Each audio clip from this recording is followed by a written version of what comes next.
shore power on this boat operates automatically, so as soon as you plug it in, you then get your battery charger and your immersion heater on. You have two gas bottles on here, both are turned on, they're on an automatic switch over. The only thing you do need to know about is the emergency control valve at the bottom. So when it's in line, that's on. When it isn't, that's off. If you smell gas on board, come out here, isolate it, give us a call, we'll come and sort it out for you. So on our LPG cooker, we have one isolation tap, and it's in line, that's on. When it isn't, that's off. We ask you to travel with it in the off position, just so you can't knock anything and gas yourselves out. For ignition of the hob, lift the lid, turn the tap and hold it in, a couple of seconds, then you have ignition. And the grill, you need to leave the door open for the grill until it's cooled down. You can close it up.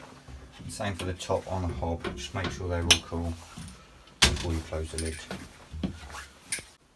So the refrigerator is operated by this switch, so make sure you don't knock that whilst you're out on your holiday.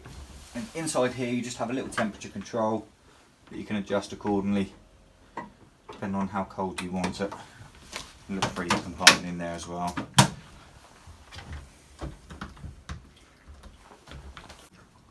So toilet control is quite simple. We've got a button here and we have a pedal down the bottom. We lift the pedal and push the button. That will fill the bowl with water. Once you've used the toilet, done your business, we then press the pedal down and engage the button once again to flush away our waste. So whilst we're in the shower, we need the water to drain away.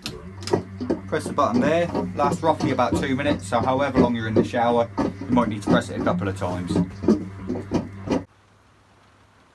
So for power to our 240 volt sockets, we need the inverter on. Switch it on, you get a little green light at the top there. That will allow us to use our sockets for mobile phone charging, also our power to our TV and the power to our microwave. So when the TV is turned on, you may need to adjust the aerial on the top and turn on your TV booster. The little switch is just underneath there. We also have built-in DVD player, source buttons, top right of the arrow controls. Scroll down the menu, select DVD, and the DVD player is just built into the side there. So when the inverter isn't in use, turn it off to preserve power in the batteries. Right, so on the dashboard we have a couple of different dashes here. So this one here is for your window wiper, your horn, canopy lights inside, and your water pump.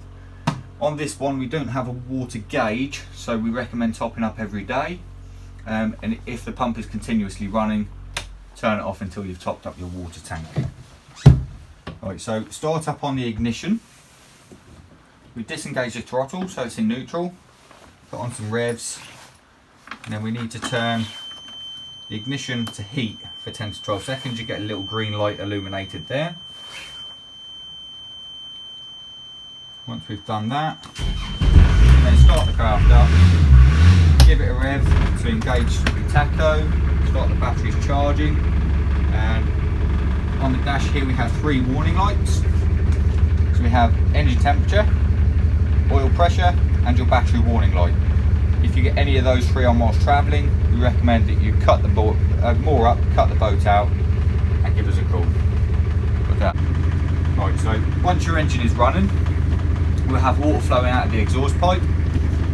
We bring our control back into the neutral position.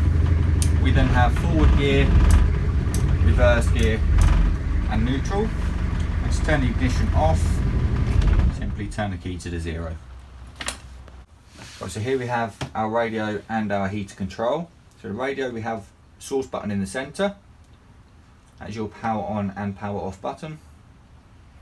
You can tune the radio into any radio station that you would desire. Turn it off. It also has your USB on there. So with the heater control, we adjust what temperature we want it to rise to, press the heater symbol, we get a little green light on there with the indication that says on. Just leave that running for a minimum of 10 minutes just so it can go through a startup cycle, and then any time after that you can then turn it off. You also have cold air circulation on that as well.